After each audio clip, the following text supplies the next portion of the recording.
Hollywood didn't quietly enter 2026. It entered with a billion-dollar statement.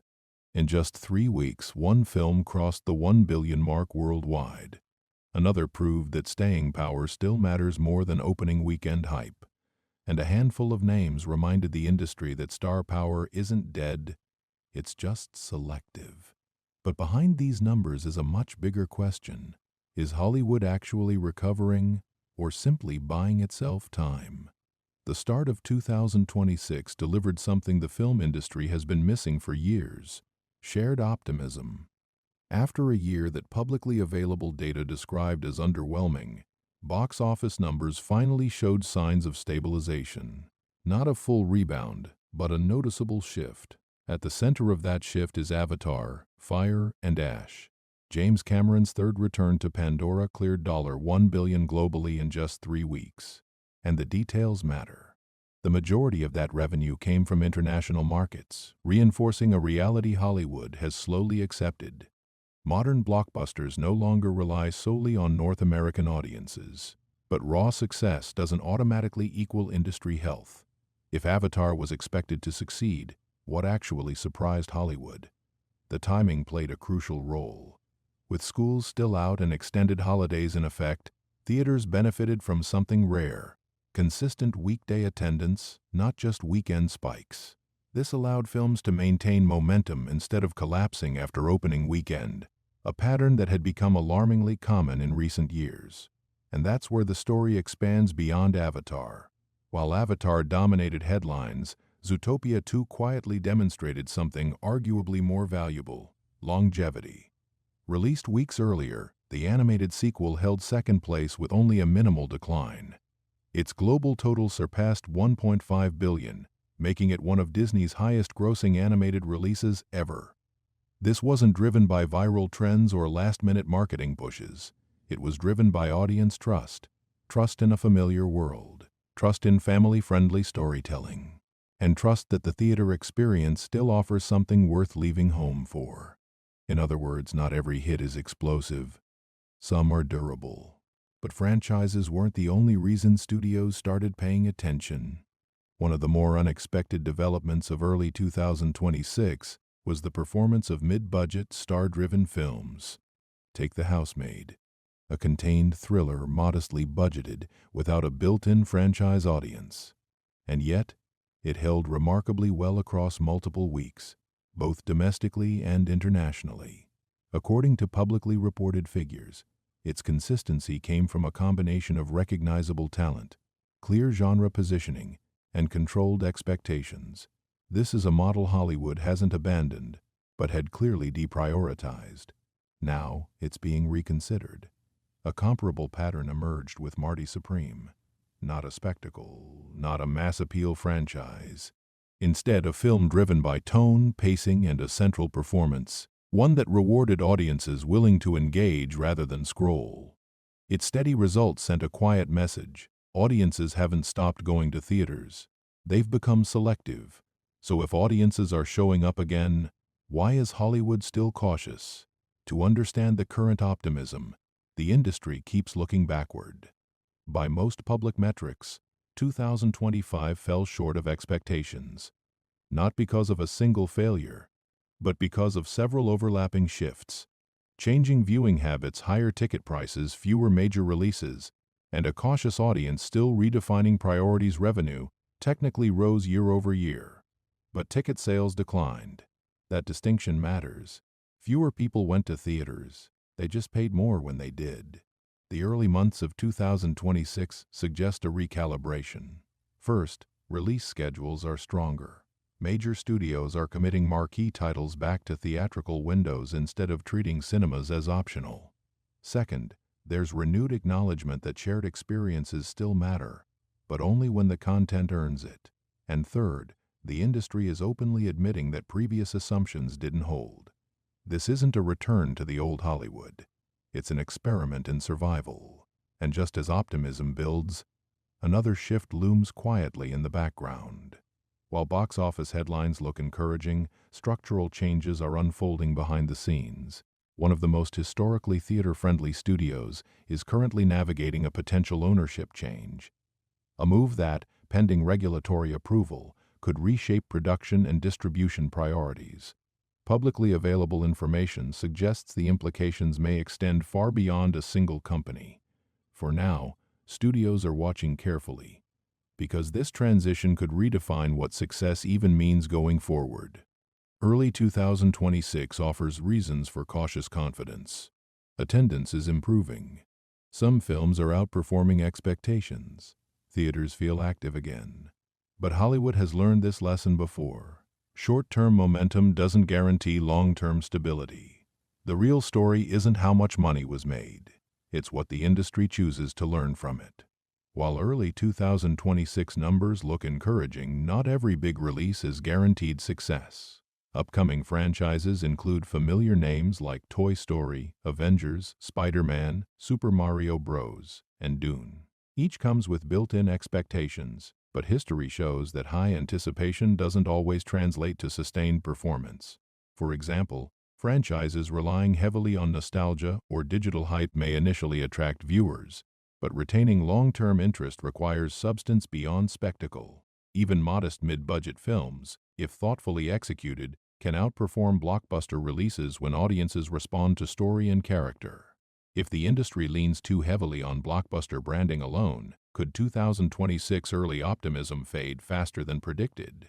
Much of the year's early success comes from global markets, which are increasingly decisive in determining overall profitability. Avatar, Fire and Ash, for instance, earned $777 million internationally, far more than its North American take. The difference highlights a strategic reality. Hollywood's financial health now depends on cross-cultural appeal, timing, and localization. Publicly available information confirms studios are rethinking release windows and marketing approaches for different territories. A subtle, but critical, evolution. Could reliance on overseas audiences introduce new pressures on creative decisions and franchise sustainability?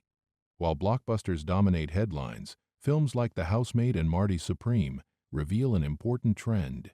Mid-budget, star-driven projects still matter.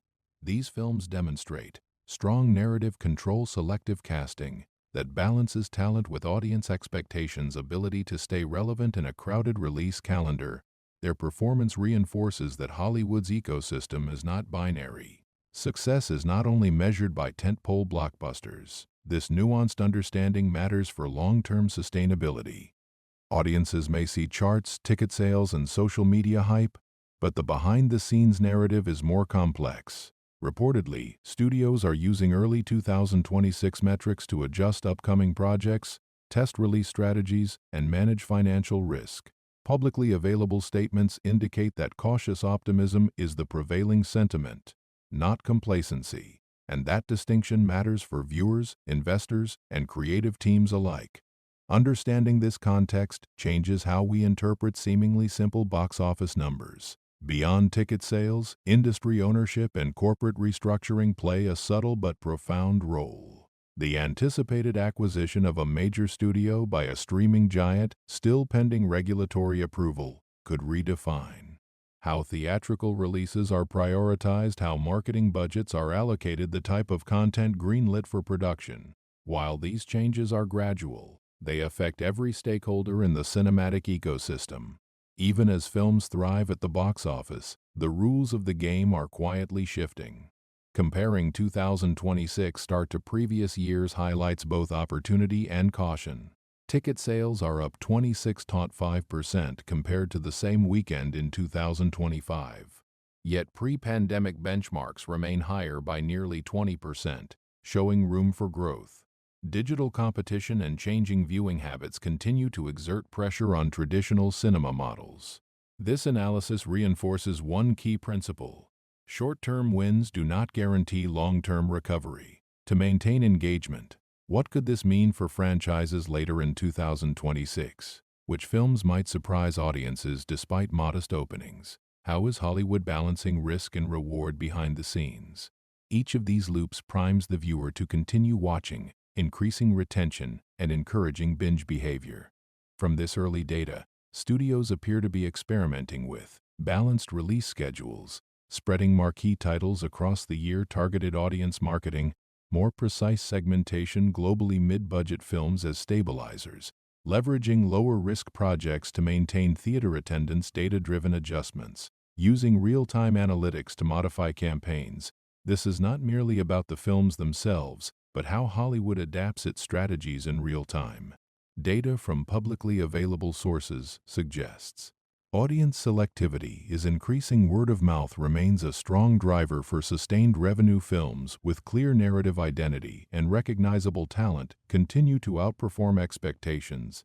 The implication is that attention is currency, and studios now treat it as a scarce resource.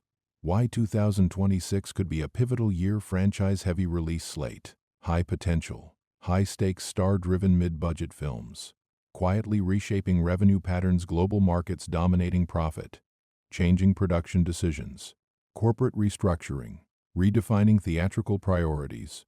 All these factors converge to make 2026 a unique case study in modern Hollywood economics. As we look across early 2026, a few patterns become clear. Hollywood is not simply returning to pre-pandemic norms.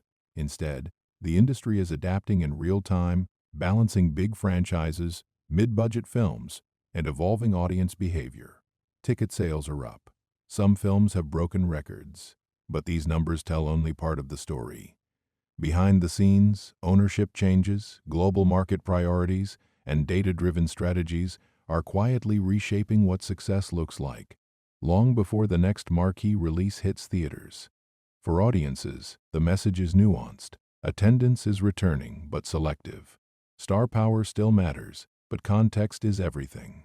Theatrical releases are evolving, not disappearing. In other words, the business of Hollywood has never been just about box office totals. It's about timing, strategy, and adapting to changing patterns. Many rehook. The films that succeed in 2026 may not be the ones with the highest budget, but the ones that understand their audience and market reality the best. Looking ahead, there are several questions worth exploring. Which 2026 franchises will define the next decade? How are mid-budget films quietly stabilizing the market? What lessons from 2026 might studios apply to reshape theatrical and streaming strategies?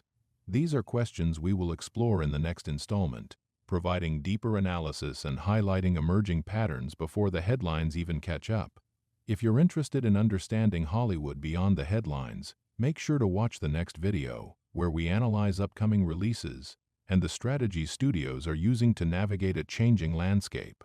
No hype, no exaggeration. Just the context, the strategy, and the numbers behind the films you're seeing in theaters. 2026 is shaping up as a year of cautious optimism, but also as a case study in adaptation. From billion-dollar blockbusters to quiet mid-budget successes, and from global market dependencies to corporate restructuring, the industry is quietly writing a new playbook, one that will define Hollywood for years to come. And for viewers, understanding these shifts isn't just informative. It's a way to appreciate the complexity behind the films we watch, the talent we follow, and the business decisions that make theaters tick.